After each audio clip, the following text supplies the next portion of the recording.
Welcome back to Better Pet Parents, everybody. Sometimes pet parents can get overwhelmed in the same types of ways that parents can get overwhelmed. For those pet parents that are caring for animals who might be facing difficult things in their lives, such as a difficult diagnosis or a difficult situation with their health, that can get very stressful and overwhelming for the caregivers who love them. Sometimes it can be very overwhelming trying to learn about such a diagnosis and what you're facing and the cost involved with it and your responsibilities to your pet about what you're going to have to learn to do when you do face a situation like that. I'm just going to give an example. So, on my own pet parenthood journey, my pet had a multitude of health issues, and he was eventually diagnosed with diabetes.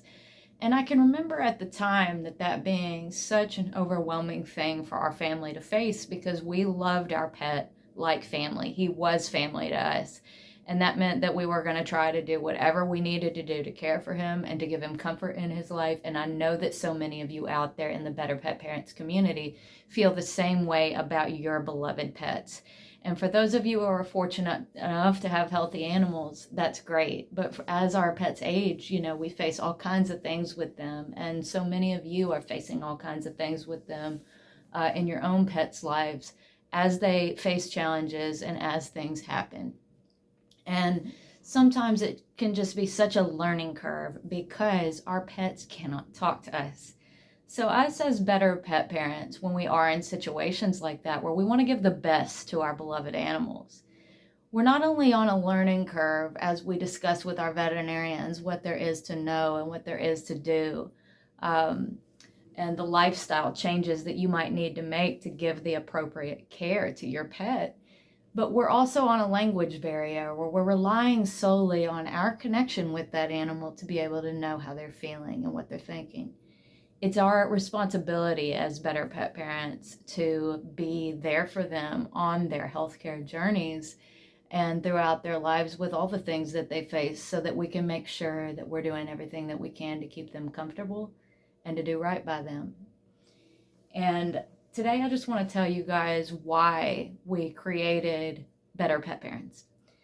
We created Better Pet Parents because we wanted to be there for other people the way that people had been there for us. I've mentioned before in several of our videos here on the channel that when I first adopted my dog, I was just a 19-year-old kid that knew nothing. And now I'm a 35-year-old who has eventually gotten into the pet care industry and became a professional groomer for 12 years. And I've worked with pet parents for all these years, and I've learned so much along the way. But back in the beginning, when I was caring for a special needs pet, I was clueless and I wanted to learn. And a lot of people were there for me to help me learn and to help me be better for the pet who I love so much. And so I wanted to create a space where we could be there for other people the way people had been there for us, and we could all come together and discuss what we can learn from each other and how we can support each other on our healthcare journeys with our animals and on our pet parenthood journeys with our animals, because learning is what makes us better, and better pet parents make the world a better place. So that is why we created Better Pet Parents.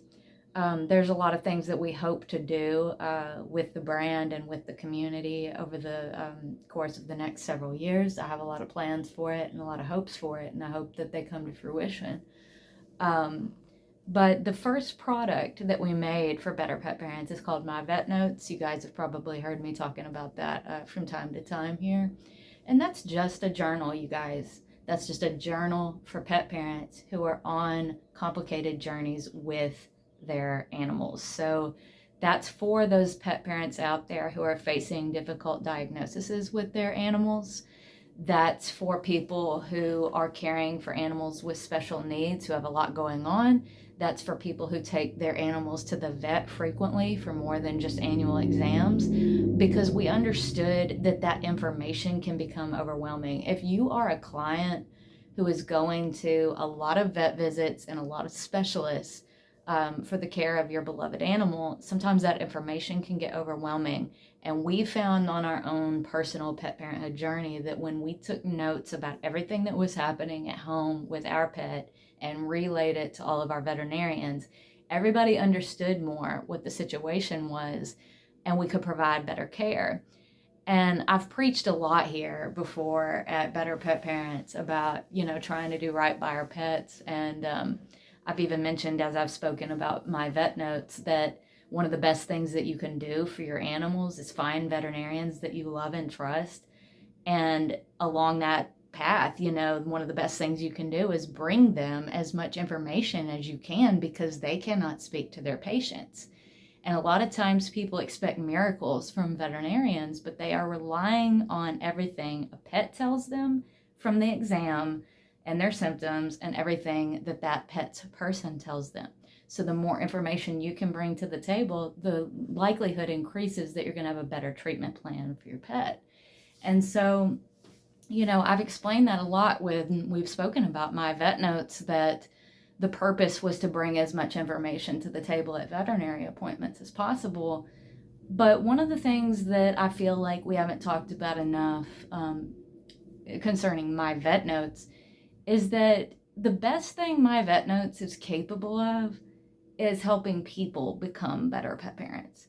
It's great that it brings as much information to a doctor's appointments as possible, because especially at appointments like drop-off appointments or appointments with veterinary specialists, the more information, the better for the treating doctors on that case.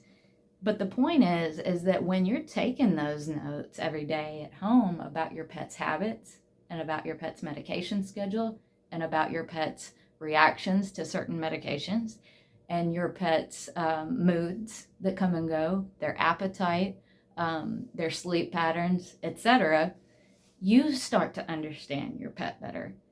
And I think that that's the most important thing that my vet notes is here for, you guys, is that, yes, we designed it to help the veterinarians who are treating complicated veterinary cases, but we mainly designed it because doing the practice of that daily journaling for those people who are caring for special needs animals can help them better understand their pet's quality of life when they're making difficult decisions for their pet. It can help them provide more accurate care to their pet if they've made a habit of documenting what goes on and they understand better the dosing on certain things that they might be making decisions about during the home care. It might help them understand how their pet feels better, because they're taking action every day to try to understand it better. It's a science that when you start writing things down, you're more likely to remember them. And when it comes to the care of animals who are facing difficult things like that, or people that are in overwhelming situations, I just wanted to point out that our product, My Vet Notes, is here to help you guys, because I've been there and I've lived it, and I wouldn't have bothered with designing a product like this if I didn't just want to help people, because from a business perspective, making journals for pet parents is not going to be a multi-million-dollar endeavor. We just did it because we wanted to help people. And I hope that it does, because I know that doing so helped me. And I really can't express to you guys how much it meant to me as a pet parent caring for a pet who had a multitude of issues, to know in the end that I had done everything that I could for him, that I had brought as much information to his doctors as I could for him. And I could see the difference when I started to take notes, that I understood his care better. I knew what to do for him more than before I started taking the notes, especially when it came to the care of his diabetes. The doctors that were treating him communicated with me better because we were all on the same page. And I just think that it made me a better pet parent. It truly made me a better pet parent. It didn't just bring the information to the treating doctors. It made me better for him. And for any of you guys out there who are caring for a special needs animal, first of all, you're not alone, because I know what it's like, and a lot of other people do too. And I hope that you guys can find doctors for your animals that you love and trust the way that I know that I did, because they're a godsend on the pet parenthood journey. And for those of you who love your animals like family, thank you for being the better pet parents. And for those of you who might be starting to face a difficult diagnosis with your pet or anything of that nature, I know it's scary, and I know it's hard, and I know it's emotional. But one of the best things that you can do is just document that as you learn and as you go through that learning curve, so that you can bring as much information to your doctors as you can, and so that you can be the best that you can for your pet, and so that you can have the best chance that you can have about giving your pet quality of life. Because the more understanding there is with everyone involved in your pet's life, the greater the likelihood that your pet will have the correct treatment plan. And so I just hope that it helps those of you that could benefit from it. I wanted to talk more about today what it can do for the pet parent, because I don't think that we've discussed that quite enough in our previous conversations. I do want to mention to you guys today that if you haven't already, you are more than welcome to join the private Better Pet Parents Facebook group, which is a community where we can all get together with like-minded pet parents and support each other on the pet parenthood journey, and just try to spread some good in the world. So if you haven't heard about that yet, you're welcome to join us there. I want to thank you for listening to today's discussion, and we'll see you again next week. Thanks so much.